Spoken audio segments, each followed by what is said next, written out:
ಕೋಲಾರ, ಚಿಕ್ಕಬಳ್ಳಾಪುರ ಜಿಲ್ಲೆಗಳಿಗೆ ನೀರು ತಂದೆ ತರುತ್ತೇನೆ, ನೀರು ತರದೆ ಪ್ರಾಣ ಬಿಡಲ್ಲ ಎಂದು ಮಾಜಿ ಸ್ಪೀಕರ್ ರಮೇಶ್ ಕುಮಾರ್ ಹೇಳಿದ್ದಾರೆ.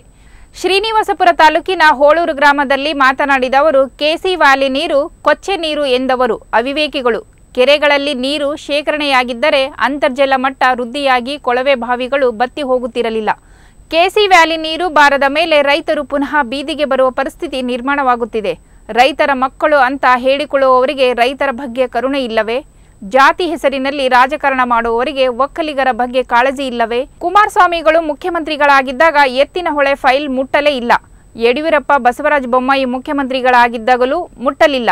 ಯಾರು ಏನು ಮಾಡುತ್ತಾರೋ, ಇವರ ಯೋಗ್ಯತೆ ಏನು, ನೀರು ಎಲ್ಲಿಗೆ ಕಳುಹಿಸುತ್ತಾರೋ ನೋಡುತ್ತೇನೆ.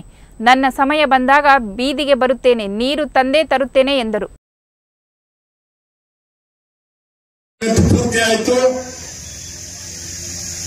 ಪಂಪ್ಗಳು ಜೋಡಿಸಿದ್ದಾಯ್ತು, ಪವರ್ ಸಪ್ಲೈ ಬಂತು, ಪೈಪ್ ಲೈನ್ ಬಂದ್ಬಿಡ್ತು.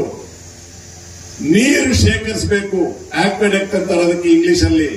ಆ ಕೆರೆಗೆ ಭೂಮಿ ಬೇಕು 3,500. ದೊಡ್ಡಬಳ್ಳಾಪುರ ತಾಲೂಕು ಮತ್ತು ಕೊರಟಗೆರೆ ತಾಲೂಕು ಎರಡರ ಮಧ್ಯೆ ಬಂತ ಭೂಮಿ. ಅವನು ಯಾರು ಮಾಡಿದ್ನೋ ಹುಚ್ಚ ಅಧಿಕಾರಿ. ದೊಡ್ಡಬಳ್ಳಾಪುರ ತಾಲೂಕು ಕೈಗಾರಿಕೆಯಿಂದ ಅಭಿವೃದ್ಧಿ ಆಗಿದೆ. 1 ಎಕರೆಗೆ 28 ಲಕ್ಷ ಕೊಡಬೇಕು, ಕೊರಟಗೆರೆ ಅವರಿಗೆ 12 ಲಕ್ಷ ಅಂತ ಮಾಡಿ. ಕೊರಟಗೆರೆ ಅವರು ಗಲಾಟೆಗೆ ಬಂದ್ರು. ಕುಮಾರಸ್ವಾಮಿ ಅವರು ಚೀಫ್ ಮಿನಿಸ್ಟರ್ ಆಗಿದ್ರು. ಸತ್ಯ ಹರಿಶ್ಚಂದ್ರ ನಮ್ಮಪ್ಪ ಅಂತ ಅದನ್ನ ಕೈಗೆ ಎತ್ಕೊಳ್ಳಿಲ್ಲ, ಹಾಗೆ ಬಿಟ್ಟ. ಅವರಾದ್ಮೇಲೆ ಬೊಮ್ಮಾಯಿ ಸಾಹೇಬರು, ಯಡಿಯೂರಪ್ಪನವರು, ಬೊಮ್ಮಾಯಿ ಅವರು, ಇವರೆಲ್ಲ ರೈತರಂತೆ, ರೈತರ ಮಕ್ಕಳಂತೆ, ರೈತರಿಗೆ ಪ್ರಾಣ ಕೊಡೋರಂತೆ. ಆ ಭೂಮಿದೊಂದು ಸೆಟಲ್ ಮಾಡಿ ಬಿಟ್ಟಿದ್ರೆ ಪೈಪ್ ಲೈನ್ ಕೋಲಾರಕ್ಕೆ, ಚಿಕ್ಕಬಳ್ಳಾಪುರಕ್ಕೆ ಹಾಕಿದ 3 ತಿಂಗಳ ಕೆಲಸ ಮಾಡಲಿಲ್ಲ. ಆ ಪರಮಾತ್ಮ ನಿನಗೆ ಆಯುಸ್ಸನ್ನು ಕೊಡಬೇಕಷ್ಟೇ. ನಿಮ್ಮ ಮುಂದೆ ಪ್ರಮಾಣ ಮಾಡಿ ಹೇಳ್ತಾ ಇದ್ದೇನೆ, ಒಂದು ವೇಳೆ ಅವರ ಕರುಣೆ ನನಗಿದ್ದರೆ,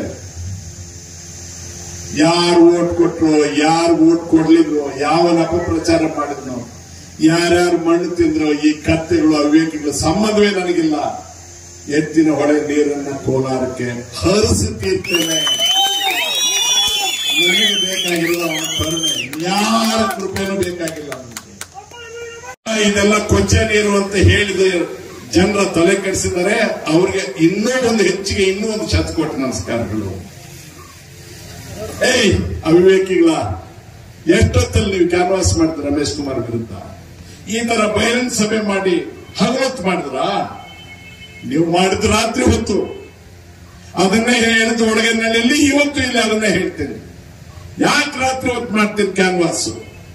ಸತ್ಯ ಹೇಳಕ್ ಬರಲ್ಲ, ಸುಳ್ಳೇ ಹೇಳಬೇಕು. ಆದ್ರಿಂದ ಖರ್ಚು ಮಾಡಬೇಕು, ಕಿವಿಗಳಲ್ಲಿ ಹೇಳ್ಬೇಕು, ಬಾಗಿಲು ಹಾಕೊಂಡು ಮಾತಾಡಬೇಕು.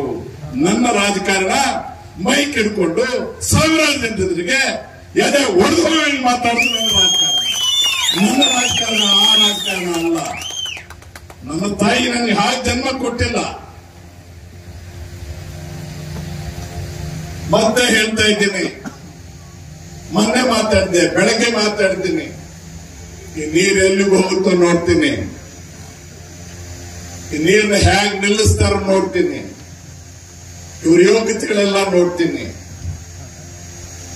ನನ್ನ ದಿವಸ ಬಂದಾಗ ನಾನು ಬೀದಿಗೆ ಬರ್ತೀನಿ, ನೀರು ಹರಿಸಿ ತಿರ್ತೇನೆ. ರಮೇಶ್ ಕುಮಾರ್